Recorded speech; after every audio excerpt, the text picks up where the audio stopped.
absolutamente normal a gente ver diversos jogadores de futebol chegando num clube que ele assina, e principalmente num grande clube, falando: olha, esse é o maior clube da minha vida, esse é um sonho de criança que eu sempre tive. Aquelas juras de amores que eles fazem pros torcedores que a gente já sabe. Só que no caso do Endrick, as declarações dele tá tão descabível, tá tão fora da realidade, que vira motivo de piada. Infelizmente o Endrick, e também muito por conta de assessoria de imprensa, também, que provavelmente está por trás, tá fazendo o Endrick se tornar motivo de piada e diversos memes que tem saído da internet. E aqui nesse vídeo a gente vai apontar e mostrar o quão prejudicial isso pode ser na carreira de um atleta, tá? Obviamente, quando você pega um grande jogador, ou qualquer jogador médio, tá? Ele senta na cadeira do clube no momento que ele consegue ser apresentado.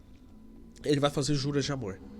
Ele vai falar: olha, os meus pais sempre quiseram eu aqui, ou eu sempre sonhei estar aqui, eu sempre, no caso, por exemplo, do Real Madrid, sempre joguei com o Real Madrid no FIFA, etc.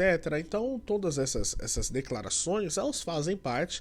Por quê? Porque o atleta ele precisa se conectar com o clube, ele precisa se conectar com a torcida desde o início. Aliás, ninguém quer chegar num clube sendo mal visto. Então você vai mostrar que tem uma certa simpatia. Porém, quando você faz isso, tem algo que pode estar palpável com a realidade, tá? Então é como se eu chegasse num Barcelona da vida e falasse: olha, eu sempre gostei daqui por conta do Guardiola, da qual eu sou fã, por conta do Messi, do Xavi, do Iniesta.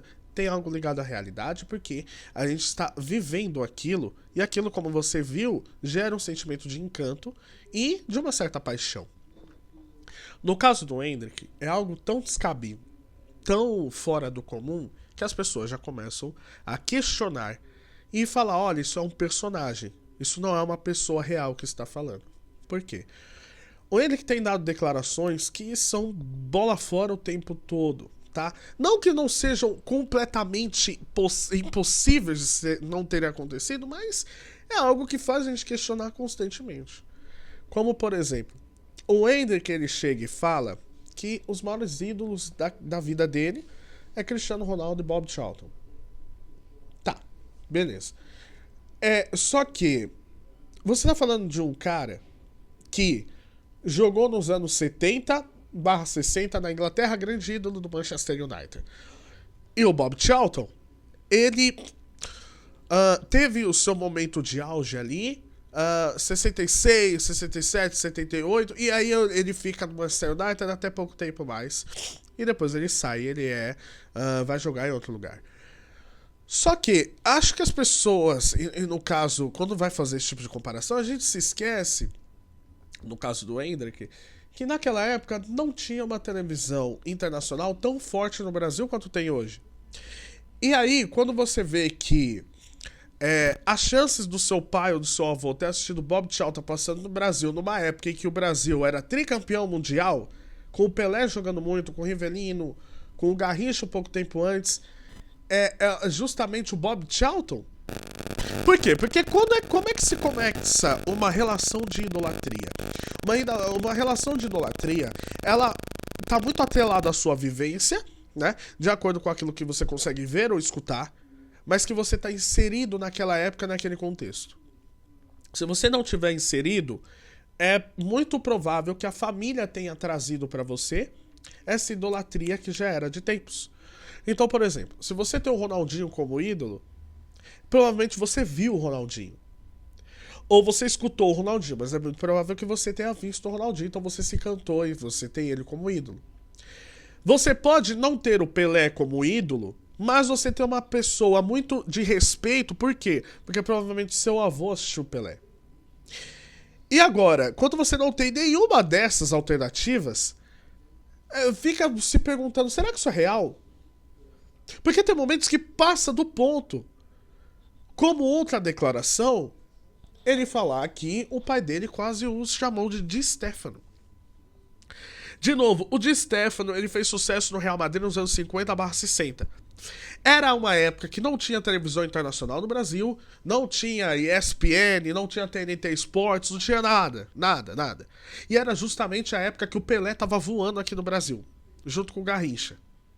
Então, quais são as chances de você ter um ídolo Ao ponto de ser um argentino, que o Di Stefano nunca jogou nada pela o Di Stefano nunca ganhou nada pela Argentina, tá? Nada, eu digo Copa do Mundo, Olimpíadas, nem nada. Então, qual a sensação que você passa afirmando esse tipo de coisa? Olha, ele tá querendo jogar pra galera. Ele tá querendo fazer as pazes com uma certa torcida. E aí você pega o clube com o qual ele tá se transferindo, né, que no caso ele já se transferiu, o Di Stefano é ídolo do Real Madrid. Então beleza, tá bom, faz sentido. Outra coisa que bate com isso que ele tá falando é a comparação Bellingham e Neymar. Ele vira e fala, olha, fizeram uma brincadeira com ele, quem é melhor, Bellingham ou Neymar? Ele fala Bellingham. Então assim, é claro que tá sendo criado um personagem. É claro que tá querendo fazer as pazes com a torcida, é claro que tá querendo fazer as pazes com companheiros de clube, mas não precisa você ser, digamos que, um traidor das suas emoções, digamos assim, tá? Como assim traidor das suas emoções? É falar algo com base naquilo que não tá palpável. Então, quando você vê que esse tipo de coisa reverbera de uma forma negativa, inclusive atingindo a relação dele na seleção brasileira, porque você viu que Rafinha comentou com emoji de risada, Thiago Silva comentou com emoji de risada, você vê que isso não tá pegando bem de jeito nenhum. Tá? Não é obrigatório a gente falar que os nossos maiores ídolos são atualmente, ou a gente mentir. Não, não é obrigatório, não é obrigatório. Só que uma coisa é o que de fato está acontecendo e outra coisa é aquilo que não cabe naquele momento. E aquilo que está tão distante do real ao ponto de você virar uma piada. Então, até que ponto o Endrick está fazendo isso? E aí a gente começa a se questionar. Será que é ele ou será que é a assessoria de imprensa? Porque tem uma coisa no vídeo que eu assisti esses dias que faz um pouco de sentido. Quando você começa a criar uma figura que tem que ser beautiful people, que tem que ser polido, você tem que afastar essa figura, por exemplo, de um Neymar. Então ele que não fala muito do Neymar. Por que não fala? Porque, infelizmente, o Neymar ele não é bem visto pela mídia tradicional, pelo mainstream, não é bem visto. Você, com base naquilo, você se afastar da imagem dele, pode ser uma boa, segundo esses caras. Mas se afastar da imagem não significa você ser completamente distante, desconecto da realidade. Tá? Infelizmente, as decisões que o Endrick e a sua assessoria estão tratando em relação a tentar se aproximar de uma torcida tá sendo muito complicado. Ao ponto que você começa a pegar esses memes e trazer pra você, e você precisa responder em campo. Você precisa responder 2, 3 vezes mais em campo. Porque senão vão utilizar esse meme. Olha, ele não tinha o Bob Charlton como ídolo, não joga nada. É isso que a imprensa catalã já tentou fazer no primeiro jogo dele contra o Barcelona, atuando na pré-temporada pelo Real Madrid. É lógico que com 1, 2 jogos em campo e sendo pré-temporada, você não pode avaliar. Mas já começa a usar isso.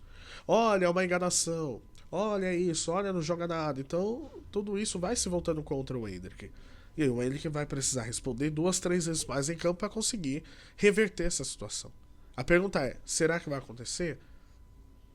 Então, essa é uma grande dúvida que a gente vai precisar ver. Porque não tá pegando legal pra todo mundo e não tá pegando legal, inclusive, na seleção brasileira, que ele é o cara a assumir essa bronca junto com o Rodrigo e com o Vinícius Júnior. Como é que ele acha que os parceiros devem estar se sentindo nessa hora? Quero saber o que você acha, deixa aqui nos comentários. Não se esqueça de se inscrever no canal se você não é inscrito. E tamo junto e até a próxima. Valeu.